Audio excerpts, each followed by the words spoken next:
Stocks की भी discussion कर लेते हैं। आज कहाँ कहाँ ट्रेड बनता है? हमारे एक्सपर्ट्स ने हमें स्पेसिफिक रिकमेंडेशन तो दी, हमने बात की प्रशांत से भी और इनफैक्ट हिमेन से भी। इनफैक्ट स्पेसिफिक रिकमेंडेशन लेना बाकी है। हिमेन, आपके आज के ट्रेड्स क्या होंगे? प्रियंका, दो कॉल्स हैं। पहला कॉल है डाबर, थोड़ा पोजिशनल है, एक्सट्रीम इंट्राडे कॉल नहीं है। डाबर ओवरसोल्ड है। यहाँ से एक बेस फॉर्मेशन बन रहा है Priyanka. MACD, RSI, stochastic, mechanical indicators cross और बाय हो चुके हैं। वीकली चार्ट पे भी थोड़ी स्टेबिलिटी दिख रही है प्रियंका, तो एक बाउंस की उम्मीद है। डाबर 534 के आसपास की एंट्री, 524 का स्टॉप लॉस और 554 का टारगेट। Risk reward ratio 1:2। दूसरा स्टॉक है SBI लाइफ। लॉजिक प्रियंका ऑलमोस्ट सिमिलर ही है, मतलब ओवरसोल्ड है, पॉजिटिव डाइवर्जेंस है, इंडिकेटर्स क्रॉस ओवर बाय है, 1060 का काफ़ी स्ट्रॉन्ग सपोर्ट है। तो SBI लाइफ 1110 की एंट्री, 1090 का स्टॉप लॉस और 1150 का target Priyanka. Risk reward ratio ये भी 1:2, दोनों पोजिशनल बाइक। ठीक है, तो चलिए ये रहा इस वक्त ट्रेडिंग आइडियाज, दो खरीदारी की कॉल डाबर और SBI लाइफ हेमेन की तरफ से। प्रशांत, आप बताइए, इंडेक्स पर शॉर्ट स्ट्रैटेजी है, क्या ट्रेडिंग आइडियाज भी सेल साइड के होंगे?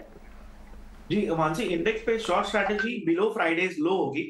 और जहां तक इंडिविजुअल स्टॉक्स की बात है, तो इंडिविजुअल स्टॉक्स की जहां तक बात है, SBI मुझे बहुत ज्यादा वीक लग रहा है। तो SBI 510 की रेंज में मैं शॉर्ट करना चाहूंगा। स्टॉप लॉस 518 पे रखूंगा, 518। टारगेट मेरा होगा 485, 485। मुझे लग रहा है पोजिशनली SBI हेड कर रहा है करीबन 480-85 की तरफ। नेक्स्ट स्टॉक मेरा होगा बंधन बैंक। मैं इसको 199 के नीचे यानी 199 के पीछे स्ट्रॉन्ग कंडीशनल सेल देख रहा हूँ। स्टॉप लॉस रखूंगा 206 पे, टारगेट मेरा होगा 185, 185। तो दोनों ही बैंक्स में सेल होंगे, एक SBI और एक बंधन बैंक। एक और टेक्निकल एनालिस्ट जुड़ गया हमारे साथ, खुश बोरा भी हैं, उनसे भी समझते हैं कि वो आज क्या ट्रेडिंग आइडियाज लेकर आए हैं। खुश, मॉर्निंग, कैसे ट्रेड करेंगे आप? क्या है आज की स्पेसिफिक रिकमेंडेशंस? जी वेरी गुड मॉर्निंग प्रियंका, आप सभी को, सारे दर्शकों को भी वेरी गुड मॉर्निंग। वेल, चीजें उतनी ग्रीन नहीं लग रही हैं जितना SGX निफ्टी सजेस्ट कर रहा है। एक्चुअली अगर हम ग्लोबली देखें तो 2-3 बड़े डेवलपमेंट हुए विच आई एम सरप्राइज्ड अबाउट कि मैंने बहुत ज्यादा कहीं इनके बारे में चर्चा नहीं सुनी। पहला ये कि रशिया ने कहा है कि वो जो न्यूक्लियर वेपन्स हैं वो बेलारूस में स्टेशन कर रहे हैं after a very long time, and this is after the western countries have said कि वो डिप्लीटेड यूरेनियम शेल्स जो है वो यूक्रेन में डाल रहे हैं। और दूसरा ये कि US में CRE, कमर्शियल रियल एस्टेट जो सेगमेंट है, इसमें पिछले कुछ दिनों में बड़े डिफॉल्ट्स देखने मिले हैं, including the names of Brookfield and Blackstone. अब दिस इज फॉर पर्सपेक्टिव।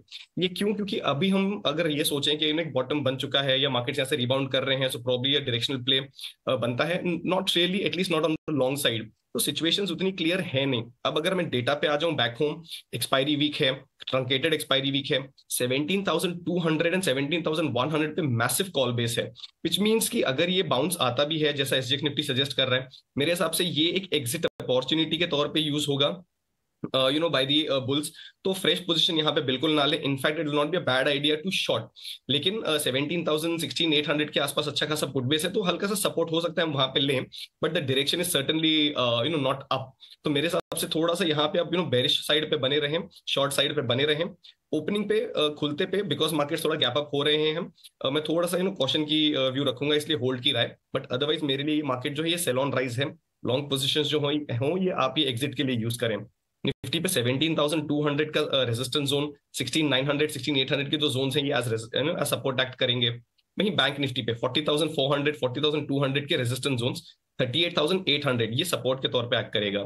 इसी बीच there are certain segments, there are certain pockets जहां पे हमें बाइंग दिख रही है। तो जो मेरे दोनों कॉल्स हैं दोनों ही कैश सेगमेंट से हैं। पहला है रेडिंगटन। इस स्टॉक में हमने अच्छा खासा मूव देखा है, पिछले 4 दिनों से ही अच्छे खासे अप ट्रेंड के साथ चल रहा है। सो यहाँ पे फर्दर अपसाइड आ सकती है। 178 के टारगेट के लिए बाय करें, 167 आपका स्टॉप लॉस रहेगा। जो मेरा दूसरा पिक है दैट इज बेक्टर फूड्स। इस स्टॉक में भी अच्छा खासा हमने जंप देखा है। स्टॉक अपने 20 डे मूविंग एवरेज को क्रॉस करके उसके ऊपर क्लोज होने में सक्सेसफुल रहा, तो बेक्टर फूड्स आप बाय करके चल सकते हैं।